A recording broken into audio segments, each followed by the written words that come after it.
नमस्कार मित्रांनो, आमच्या चॅनलवर नवीन असाल तर चॅनलला नक्की सबस्क्राईब करा, म्हणजे तुम्हाला मालिकेचे नवनवीन एपिसोड सर्वात अगोदर पाहायला मिळतील. तर तुला शिकवीन चांगलाच धडा या मालिकेमध्ये काय घडलं. बजाजवळ नोटा सापडतात. बजा नोटा दाखवतो की अक्षरा मॅडमनी आम्हाला या नोटा दिल्या.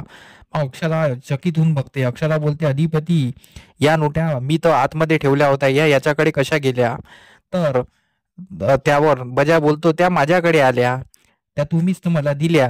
तर अक्षरा बोलते, तू खोटं बोलू नकोस, तुला सांगितलं ना तू खोटं बोलू नकोस. पण बजा खोटंच बोलत असतो. तर त्यावर भुवनेश्वरी बोलते, पण या नोटा तर याच्याकडे आहे आणि ह्या अधिपतीच्या नोटा आहे, मग याच्याकडे कशा गेल्या? उडून गेल्या का? तर अक्षरा बोलते, मी दिलेल्या नाही आहे, मी आतमध्ये ठेवलेल्या होत्या. ते अधिपतीला समजायला कोशिश करते. अधिपती बोलते, मास्तरीनबाई, तुम्ही या थराला जाल मला वाटलं नव्हतं. तुमचं हे वागणं बघून मला आता तुमची कीव येते आहे. पण सर्व अक्षराकडे तात्काळच बघत असतात, पण चारुवासला अक्षरावर विश्वास असतो. तर इकडे बजा बोलतो की माझं काम झालं आहे, मी निघतो आहे. तर बजा पैसे घेऊन निघत असतो. तर त्यावर भुवनेश्वरी बोलते, हे बजा, पैसे तिथे ठेव. तर तो बोलतो की राहू द्या ना, मी घेऊन जातो ना. पण भुवनेश्वरी बोलते, ते आमचे पैसे आहे, तिथेच ठेव. तो बजा ते पैसे ठेवतो आणि निघून जातो. तर इकडे अक्षरा अधिपतीला समजत असते, पण अधिपती अक्षराला काही समजून घेत नाही. तो अधिपती अक्षराला बोलतो की तुम्ही या थराला जाल मला वाटलं नव्हतं. तुम्ही अशा वागाल, तुम्ही आईसाहेबच्या बाबतीत असं बोलाल, आणि तुम्ही फक्त या छोट्या गोष्टीसाठी तुम्ही या थराला जाल. तुम्ही असं तुमच्याकडे पाहून असं वाटत नाही. तर भुवनेश्वरी बोलते, हो मास्तरीबाई, तुम्ही अशा वागलात, आणि ते पण आमच्या आमच्या विरोधात. आम्ही तुम्हाला काय समजलं होतं आणि तुम्ही काय वागत आहात? तुम्ही मास्तरीन आहात ना? तुम्ही विद्यार्थ्यांना असं शिकवता का? त्यावर अक्षरा बोलते, माझ्या मास्तरीन बद्दल बोलू नका. मी जे काही बोलताय ते खरं बोलत आहे. अधिपती, मी तुमची शपथ घेते. तर त्यावर भुवनेश्वर बोलते, आमच्या लेखाची शपथ घेऊ नका, खोटी शपथ घेऊ नका. तर अक्षरा काही चूप बसत नाही. अक्षरा त्यांना सुनवत असते. तर अधिपती आणि अक्षरामध्ये वाद होत असतात. इकडे चंची दुर्गेला भेटायला आलेली असते. ती दुर्गेला भेटून मिठी घेते आणि ती बोलते की मम्मी, खूप दिवसांनी तुला बघितलं ग. तर हिने चंचीने खूप सारे नेकलेस आणलेले असते, ते पण सोन्याचे. आणि हे बघून दुर्गे बोलते, तू हे कुठून आणले? तर चंची बोलते, मी घरून आणले.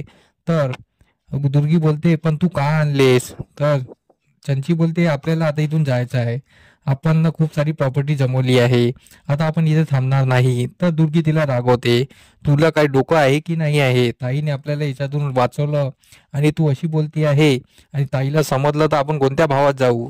तर चंची बोलते, तू टेन्शन घेऊ नको, तसं पण अक्षरावर आपण टाकून देऊ, कारण की अक्षरावर वादळ फुटलेलं आहे आणि अक्षराने असे असे घरात कारनामे केलेले आहे आणि सर्व अक्षराचा तिरस्कार करते आहे.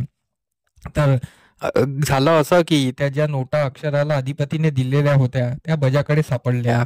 त्यामुळे आता अधिपतीचाही अक्षरावर विश्वास राहिलेला नाही आहे, म्हणून आपण अक्षरावर टाकून देऊ आणि मोकळं होऊ. तर दुर्गे बोलते, ठीक आहे, पण या तू नेकलेसचं करशील काय? तर चंची बोलते, मी गावाला जाऊन ठेवणार, एका सेफ ठिकाणी ठेवणार. तर चंची बोलते, मी निघते आता. तर दुर्गी बोलते, कशाने चालली तू? तू ताई विचारेल तर काय सांगू? तर चंची बोलते, जे मनात आलं ते सांगून देशील, आणि चंचे जायला निघून जाते. इकडे अधिपती आणि अक्षरामध्ये वाद होत असतो. सर्वांना अक्षराची कीव येत असते, पण भुवनेश्वरीला हसा येत असतो. भुवनेश्वरी मनातल्या मनात खूप हसत असते. तर अधिपती बोलतो, बाई, तुम्ही असेच वागाल आणि तुम्ही असंच कराल तर मी तुमच्याशी बोलणार नाही. आणि तुम्ही माझ्या आईसाहेबाबद्दल असे बोलला आहात. तर त्यावर भुवनेश्वरी बोलत असते, अक्षरा, तुम्ही अशा वागलात, तुम्ही मला सांगून दिलं असतं तर मी असेच निघून गेली असती, मी या घरात राहिली नसती. या घरात माझी कोणी कीव करत नाही, माझी कोणाला गरज नाही आहे, तर मी निघते. तर ती निघायला जाते, तर तेवढ्यात अधिपती धावत जातो आणि तिचे पाय पकडतो आणि बोलतो, आईसाहेब, मी तुम्हाला कुठे जाऊ देणार नाही. अधिपती रडत असतो आणि तो बोलतो, तुम्ही कुठेच जाणार नाही. तर त्यावर चारुवास बोलतो, अरे मूर्खा, जाऊ दे ना तिला. तर तो भुवनेश्वरीला बोलतो की जा ना, आता काहून थांबली? तर यावर अधिपती ओरडतो आणि बोलतो, आईसाहेब कुठे जाणार नाही, आईसाहेब इथेच राहणार. तर अक्षरा बोलते, तुम्ही त्या ज्या बाईसोबत तुमचं काही नातं नाही त्या बाईसाठी तुम्ही आपल्या नाते तोडत आहात आणि आम्ही तुमची कायद्याने बांधलेली माणसं आहे. तुम्हाला आमच्यावर काहीच नाही का? अधिपती बोलतो हो, तुमच्याबद्दलही माझं आहे, पण आईसाहेब सर्वात वरती आहे. आईसाहेबाचा मान सर्वात वरती आहे. अधिपतीचे हे ऐकून अक्षरात पाहतच असते. अधिपती उठतो आणि बोलतो, तुम्हाला काय करायचं आहे ते करा. तर अक्षरा बोलते, मी या खोटारड्या बाईसोबत एका घरात राहू शकत नाही. तर अधिपती ओरडून बोलतो, तुम्हाला जे वाटेल ते करा. आता मी तुम्हाला काही बोलणार नाही. तुम्हाला जिथे जायचंय तिथे जा. आणि असं बोलून अधिपती वर निघून जातो. तर ओमक्या बोलतो, मी अधिपतीला जाऊन बघतो. तर भुवनेश्वरी त्यावर बोलते की तुम्ही आमच्या घरात जे काही केलं, जे काही वाद लावले ते खूप झाले. आता तुम्ही दोघं निघा. तर ओमक्या आणि शिवानी निघून जातात. इकडे अक्षरा आणि भुवनेश्वरी मध्ये वाद होतात आणि इकडे चारुवास बोलतो, भुवनेश्वरी तू अशी वागली, तुला याचा पस्तावा होईल आणि अक्षरा आमची कधी खोटं बोलत नाही. तर भुवनेश्वरी बोलते, तुम्ही गप्प बसा हो, धनाजी यांना वरती घेऊन जा, असं ती बोलते. तर चारुवास बोलतो, मी वर जाणार नाही. तर अक्षरा बोलते, तुम्ही जा वरती, बाबा तुम्ही आराम करा. तर अक्षरा भुवनेश्वरी बोलत असतात. तर भुवनेश्वरी बोलते, का हो सुनबाई, तुम्ही अशा वागलात, अधिपती तुमच्या किती नाराज झाले आहेत आणि ज्या गड्डा तुम्ही दुसऱ्यासाठी खोदला त्यात तुम्ही स्वतःच पडलात आणि तुम्ही आता गड्डा तर नाही खाई खोदलेली आहे, ती कशी भरून काढाल. तर भुवनेश्वरीचे हे बोलून ऐकून अक्षरा चकित होते. अक्षरा बोलते, मी या घरची लक्ष्मी आहे, मी लग्न करून घरात आली आहे आणि तुम्ही घरात घुसले आहे, मी घुसलेली नाही आहे. आता मी लक्ष्मी आहे आणि मी हे समजू नका मी हारली आहे, मी इथेच आहे आणि मी ही लक्ष्मी आता दुर्गेचा अवतार घेईल. हे ऐकल्यानंतर भुवनेश्वरी तिच्याकडे बघतच राहते आणि चूप बसून जाते. अक्षरा अधिपतीकडे रूम मध्ये जाते आणि ती अधिपतीला समजवण्याचा प्रयत्न करते, पण अधिपती काही ऐकत नाही. अधिपती तिला सुनवतो, त्यांच्यामध्ये परत वाद होतात.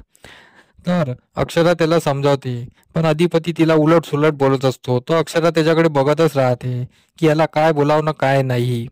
तर यावर अधिपतीचं बोलणं खूप वेगळं असतं. चारुवास विचारात पडलेले असतात.